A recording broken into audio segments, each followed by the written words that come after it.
আপনারা দেখছেন দর্পণ news TV channel. আজ ৪ঠা জুলাই শনিবার। দেখে নিন আজকের বাছাই করা ২০টি গুরুত্বপূর্ণ তাজা সংবাদ। শুরুতেই থাকছে আজকের নজর কাড়া শিরোনাম। প্রতিদিন এমন নির্ভরযোগ্য খবর পেতে আমাদের চ্যানেল সাবস্ক্রাইব করে সাথে থাকুন। আর ভিডিওটি ভালো লাগলে অবশ্যই একটি লাইক দিন। মনীশ গুপ্তকে গ্রেপ্তার না করা পদ দিয়ে পুরস্কৃত করছেন মমতা। ২১শে জুলাইয়ের সুবিচার চেয়ে শুভেন্দুকে চিঠি কাকলি ঘোষ দস্তিদারের। তৃণমূল কারা, মমতা ও ঋতব্রত দুই শিবিরকেই নোটিশ নির্বাচন কমিশনের। সোমবারের মধ্যে জবাবের নির্দেশ।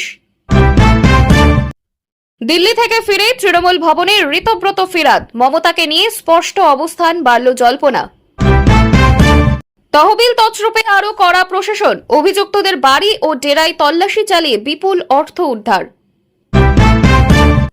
পুলিশি হাজিরার দিনেও বিতর্কে হুমায়ুন। ওসিকে আক্রমণ করে ফের নতুন রাজনৈতিক ঝড়। জমির রেকর্ড এবার মিলবে সম্পূর্ণ বিনামূল্যে। জমির মালিক ও কৃষকদের জন্য বড় ঘোষণা শুভেন্দুর। তৃণমূল আমলের দুর্নীতি খুঁজতে ৫ মন্ত্রীর মেগা কমিটি। দফতর ভিত্তিক শ্বেতপত্র প্রকাশের বড় সিদ্ধান্ত সরকারের। বিধায়ক প্রশিক্ষণ শিবির থেকে বাম তৃণমূলকে একযোগে নিশানা। শুভেন্দুর বিস্ফোরক মন্তব্যে রাজনৈতিক তরজা। রাজ্য সরকার যেন কোনো মামলাই না হারে, আইনজীবীদের উদ্দেশ্যে গুরুত্বপূর্ণ নির্দেশ শুভেন্দুর।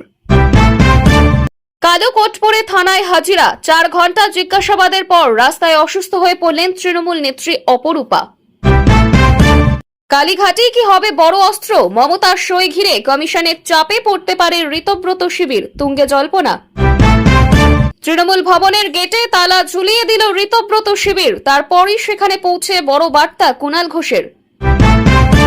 তৃণমূল ভাঙানোর চক্রান্তে ২ স্পিকার জড়িত। প্রশিক্ষণ শিবিরে বিস্ফোরক অভিযোগ কুণাল ঘোষের। বয়কট করলেন ওম বিড়লার সভা। হুমায়ুনের বিরুদ্ধে এবার পুকুর দখলের অভিযোগ। পুলিশের অভিযানে গ্রামবাসীদের মধ্যে বিলি করা হলো ১ লক্ষ টাকার মাছ। হাইকোর্টের নির্দেশ অমান্যের অভিযোগ। ২১শে জুলাইয়ের সভা নিয়ে মমতা শিবিরকে কড়া বার্তা বিচারপতির, বাড়ল চাপ। প্রতীক তহবিলের পর এবার তৃণমূল ভবন ঘিরে সংঘাত। অফিসে ঢুকে এটা আমাদেরই দাবি, ঋতব্রত শিবিরে চরম উত্তেজনা। ডিম হামলার ঘটনার পর এবার গ্রেপ্তারির আশঙ্কা। আইনি রক্ষা কবচ চেয়ে হাইকোর্টের দ্বারস্থ মহুয়া মৈত্র, নতুন বিতর্ক। ২০-২৫ জুলাইয়ের মধ্যেই সব শেষ। একটির নয়, ২টি রহস্যময় ইমেলে প্রাণনাশের হুমকি হুমায়ুন কবিরকে। চাঞ্চল্য রাজ্য। এতক্ষণ শুনছিলেন সংবাদ শিরোনাম। এবার আসছে বিস্তারিত খবরে। তৃণমূলের চেয়ারম্যান হিসেবে মমতা আগেই দলের জাতীয় কর্মসমিতির তালিকা জমা দিয়েছিলেন কমিশনে। পরে ঋতব্রতরা নতুন কর্মসমিতি তৈরি করেন। দিল্লি গিয়ে তিনি কমিশনের ফুল বেঞ্চের সঙ্গে দেখাও করেন। তৃণমূল কার দখলে থাকবে তা নিয়ে মমতা বন্দ্যোপাধ্যায় এবং ঋতব্রত বন্দ্যোপাধ্যায়ের শিবিরের দাবি এবং পাল্টা দাবির ভিত্তিতে তাদের চিঠি দিল জাতীয় নির্বাচন কমিশন। মমতা, ঋতব্রত দুপক্ষকেই চিঠি দেওয়া হয়েছে। আগামী ৬ জুলাই সোমবারের মধ্যে দুজনের জবাব চেয়েছে কমিশন। বলা হয়েছে সোমবার বিকেল ৫:৩০টার মধ্যে নথিপত্র সহ তাদের বক্তব্য জানাতে হবে। নিজেকে তৃণমূলের চেয়ারম্যান বলে উল্লেখ করে মমতা আগেই দলের জাতীয় কর্মসমিতির তালিকা জমা দিয়েছিলেন নির্বাচন কমিশনে। তারপর ঋতব্রতরা পৃথক বৈঠক করেন এবং আলাদা করে জাতীয় কর্মসমিতি তৈরি করেন। তাতে মধ্য হাওড়ার বিধায়ক অরূপ রায়কে সর্বভারতীয় তৃণমূলের চেয়ারম্যান করা হয়। মমতা বা অভিষেক বন্দ্যোপাধ্যায় সেই তালিকায় ছিলেন না। ঋতব্রতদের পক্ষ থেকেও কমিশনকে চিঠি দেওয়া হয়েছিল। এরপর বৃহস্পতিবার দিল্লিতে গিয়ে ঋতব্রত দেখা করেন কমিশনের ফুল বেঞ্চের সঙ্গে। তার সঙ্গে ছিলেন মোট ১০ জন। তাদের মধ্যে ৯ জন বিধায়ক এবং ১ জন প্রাক্তন মন্ত্রী।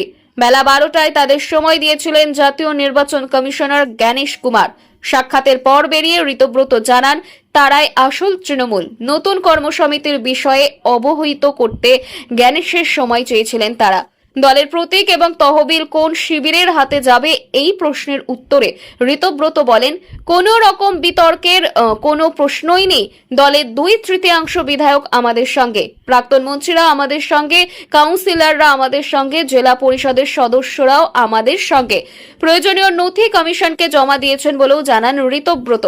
এরপরেই বৃহস্পতিবার রাতে তৃণমূলের ২ শিবিরকে চিঠি দিলেন জ্ঞানেশ। সূত্রের খবর, তৃণমূলের নিয়ন্ত্রণ কার হাতে থাকবে তা নিয়ে দাবি এবং পাল্টা দাবির কারণে যে বিতর্ক তৈরি হয়েছে সে বিষয়ে দুটি শিবিরের মতামত জানতে চেয়েছে। কমিশন নিজেদের বক্তব্যের সপক্ষে প্রয়োজনীয় নথিপত্র তাদের জমা দিতেও বলা হয়েছে।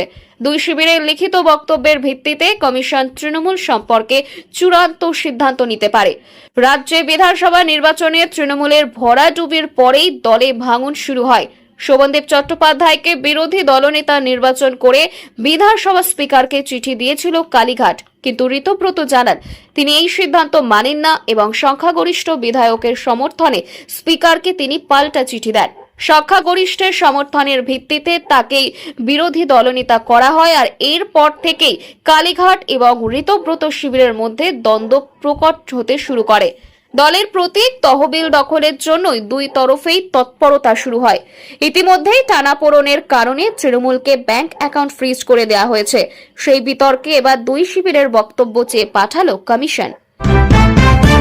দলের প্রতীক দলীয় তহবিল প্রায় হাতছাড়া হওয়ার পর এবার হাতছাড়া হতে চলেছে খোদ পার্টি অফিসও। ইএম বাইপাসের মেট্রোপলিটনে তৃণমূল ভবনের রাশ এবার সম্পূর্ণ নিজেদের কবজায় নিল ঋতব্রত বন্দ্যোপাধ্যায়ের নেতৃত্বাধীন তৃণমূলের বিদ্রোহী শিবির। শুক্রবার বিকেলে প্রায় নাটকীয় কায়দায় বাইপাসের ধারের ওই দলীয় কার্যালয়ে ঢুকে পড়েন বিদ্রোহীরা। নির্বাচন কমিশনের দড়ি টানাটানিতে নিজেদের আসল তৃণমূল দাবি করার পর এবার খোদ প্রধান কার্যালয় দখল করে মমতা শিবিরের ওপর চাপ বহু গুণ বাড়িয়ে দিল ঋতব্রতরা। ওই অফিস আমাদেরই ভবনে ফিরাদ আখরুজ্জামানরা এদিন বিকেলে আচমকায় বাইপাসের ধারে তৃণমূল ভবনে সপারিষদ হাজির হন ঋতব্রত বন্দ্যোপাধ্যায়। তাদের সঙ্গে ছিলেন বিদ্রোহী শিবিরের অন্যতম মুখ তথা বিধানসভার বিরোধী দলের চিফ হুইপ আখরুজ্জামান, ফিরাদ হাকিম এবং জাবেদ খানরা।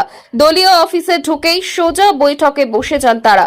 সাংবাদিকদের মুখোমুখি হয়ে আখরুজ্জামান স্পষ্ট ভাষায় চাচাছোলা দাবি করেন, এই পার্টি অফিসটা আমাদেরই, তৃণমূলের আমাদেরই, আমরাই আসল তৃণমূল, তাই এই ভবনে ঢোকার সম্পূর্ণ অধিকার আমাদের আছে। জানা গিয়েছে এবার থেকে এই মেট্রোপলিটনের অফিস থেকে নিয়মিত দলীয় কাজকর্ম ও বসার পরিকল্পনা রয়েছে ঋতব্রতদের। সঙ্গে বাড়ির মালিক মন্টু সাহার ছেলে। এই নাটকীয় দখলের পিছনে রয়েছে এক পুরনো ফাটলের গল্প। রাজ্যের রাজনৈতিক পালাবদলের পর তৃণমূল সুপ্রিমো মমতা বন্দ্যোপাধ্যায়ের সঙ্গে দূরত্ব বাড়িয়েছেন অনেকেই। সেই তালিকায় অন্যতম ছিলেন মমতার এককালের অত্যন্ত আস্থাভাজন মনত সাহা ওরফে মন্টু সাহা। মেট্রোপলিটন দুর্গাবাড়ির পাশের এই বাড়িটি আসলে মন্টু সাহার। এতদিন সেখানেই তৃণমূলের প্রধান কার্যালয় চলত, কিন্তু দল ও দলনেত্রীর সঙ্গে সম্পর্কের ফাটল চওড়া হতে গত মে মাসে এই বাড়ি খালি করার জন্য 2 মাসের ডেডলাইন দিয়ে নোটিশ ধরিয়েছিলেন তিনি। এদিন ঋতব্রতরা যখন ভবনে ঢোকেন তখন তাদের সঙ্গে হাজির ছিলেন মন্টু সাহার ছেলে। ফলে বিদ্রোহীরা যে বাড়ির মালিক পক্ষের সবুজ সংকেত নিয়ে এই ভবনে ঘাঁটি গেড়েছেন তা স্পষ্ট। ঘটনাস্থলে পৌঁছেছেন মমতাপন্থী তৃণমূলের নেতা এবং বেলেঘাটার বিধায়ক কুণাল ঘোষ। তালা আর আসবাবপত্র বিতর্কের মাঝেই বৈঠক।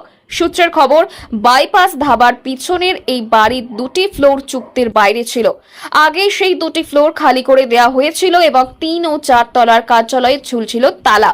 এমনকি ভেতর থেকে আসবাবপত্র বের করে দেওয়া হয়েছিল। এই তালা বন্ধ দাবিতে থানায় অভিযোগও জানিয়েছে মালিক পক্ষ, কিন্তু সেই সমস্ত আইনি জটিলতা উড়িয়ে এদিন খোদ মালিকের ছেলেকে সঙ্গে নিয়ে তালা খুলে ভবনে ঢুকে পড়ে ঋতব্রত তৃণমূল। ঘাসফুলের রাশ কার হাতে? তৃণমূলের রাশ কার হাতে থাকবে, মমতা বন্দ্যোপাধ্যায় নাকি ঋতব্রত বন্দ্যোপাধ্যায়? এই নিয়ে ইতিমধ্যেই দেশের সর্বোচ্চ নির্বাচন আধিকারিক ইসিআইয়ের দরবারে নজিরবিহীন আইনি ও রাজনৈতিক দড়ি টানাটানি চলছে। দিল্লিতে নির্বাচন কমিশনের আধিকারিকদের সঙ্গে বৈঠকও সেরে এসেছে ঋতব্রত নেতৃত্বাধীন বিদ্রোহী শিবির। দিল্লিতে যখন প্রতীকের লড়াই চলছে ঠিক তখনই কলকাতায় খোদ পার্টি অফিসের দখল নিয়ে মমতা শিবিরকে কার্যত ব্যাকফুটে ঠেলে দিল ঋতব্রতরা, এমনটাই মনে করছে রাজনৈতিক মহল। বিতর্ক যেন পিছু ছাড়ছে না রেজিনগরের বিধায়ক হুমায়ুন কবিরের।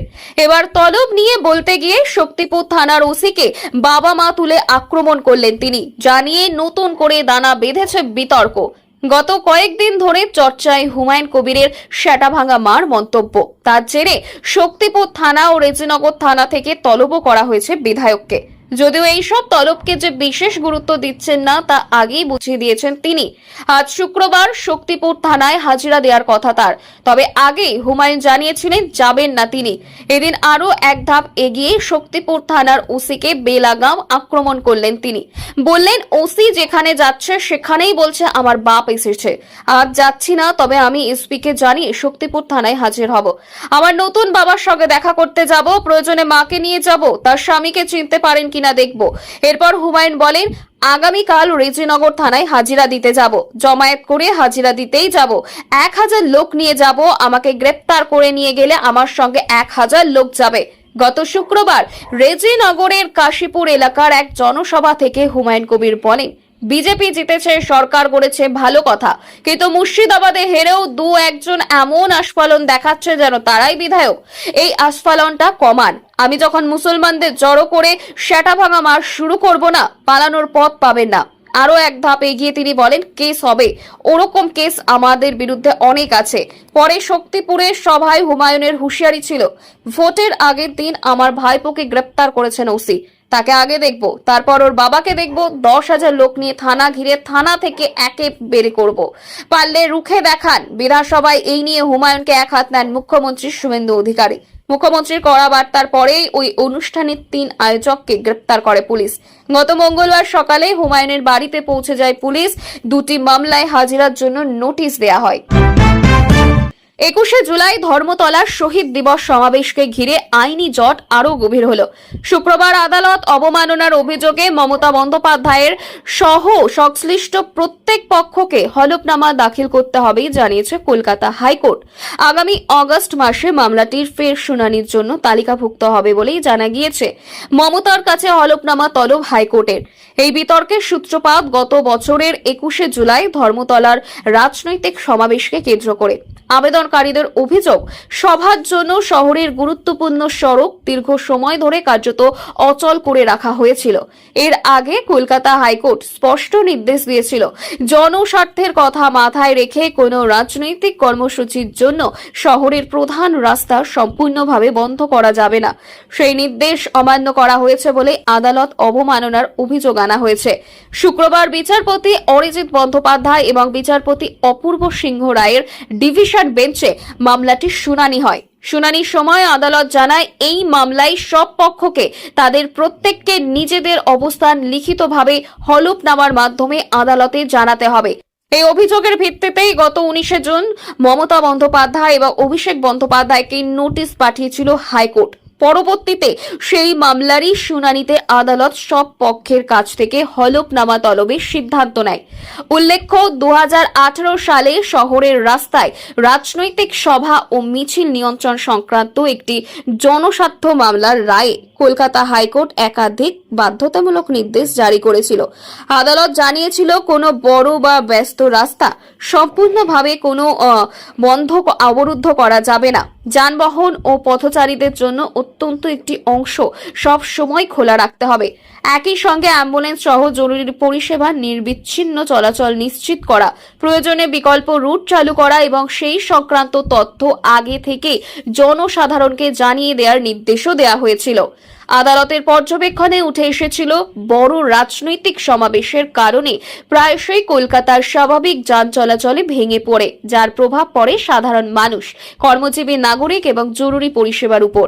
তাই রাজনৈতিক কর্মসূচি আয়োজনের ক্ষেত্রেও জনস্বার্থকে সর্বোচ্চ গুরুত্ব দেওয়ার কথা বলেছিল আদালত।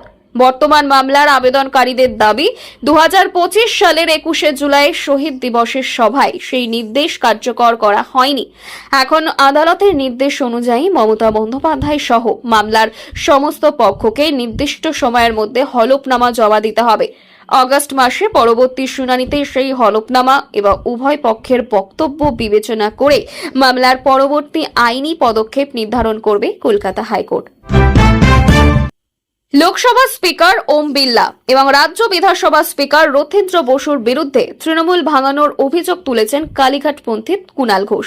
তার প্রতিবাদে তাদের প্রশিক্ষণ না নেওয়ার সিদ্ধান্ত নেন বেলেঘাটার বিধায়কের প্রশিক্ষণ শিবিরে গিয়েও বেরিয়ে তৃণমূল বিধায়ক কুণাল ঘোষ লোকসভা স্পিকার ওম বিড়লা এবং রাজ্য বিধানসভা স্পিকার রথীন্দ্র বসুর বিরুদ্ধে তৃণমূল ভাঙানোর অভিযোগ তুলেছেন কালীঘাটপন্থী কুণাল। তার প্রতিবাদে তাদের প্রশিক্ষণ না নেওয়ার সিদ্ধান্ত নিয়েছেন বেলেঘাটার বিধায়ক। শুক্রবার থেকে নিউটাউনের বিশ্ব বাংলা কনভেনশন সেন্টারে শুরু হয়েছে বিধায়কদের দুদিনের প্রশিক্ষণ কর্মসূচি।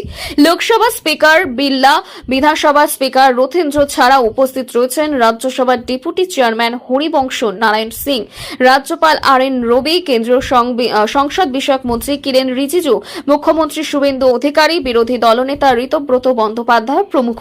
রাজ্যের নবনির্বাচিত বিধায়কদের প্রশিক্ষণ দেবেন স্পিকাররা। প্রদীপ প্রজ্বলনের মাধ্যমে প্রশিক্ষণ কর্মসূচি শুরু হয়। বক্তৃতা করেন শুভেন্দু, ঋতব্রত। মুখ্যমন্ত্রী অভিযোগ করেন যে তৃণমূল আমলে কোনো প্রশাসনিক বৈঠকে বিরোধীদের ডাকা হতো না। বিরোধী দলনেতা হিসেবে তিনিও ডাক পাননি বলেই জানান শুভেন্দু। প্রশিক্ষণ শিবিরের সূচনায় বিশ্ব বাংলা কনভেনশন সেন্টারে উপস্থিত ছিলেন কুণাল ঘোষ। বিধায়কদের জন্য নির্দিষ্ট ডেলিগেট কার্ডও সংগ্রহ করেন তিনি। তারপরেই বেরিয়ে যান তিনি। অবশ্য এই ধরনের প্রশিক্ষণ শিবির আয়োজনের উদ্যোগকে স্বাগত জানিয়েছেন তিনি। বেরিয়ে যাওয়ার কারণ ব্যাখ্যা করে কুণাল বলেন, প্রশিক্ষণ শিবিরে আসাটা আমার কর্তব্য ছিল। বিধায়ক হিসেবে এসেছিলাম, ওয়াকআউট করে বেরিয়ে যাওয়াটা আমার সিদ্ধান্ত। তারপরেই লোকসভা এবং বিধানসভা স্পিকারকে নিশানা করে তার সংযোজন। সংসদে তৃণমূলকে ভাঙার খেলায় যুক্ত রয়েছেন স্পিকার ওম বিড়লা।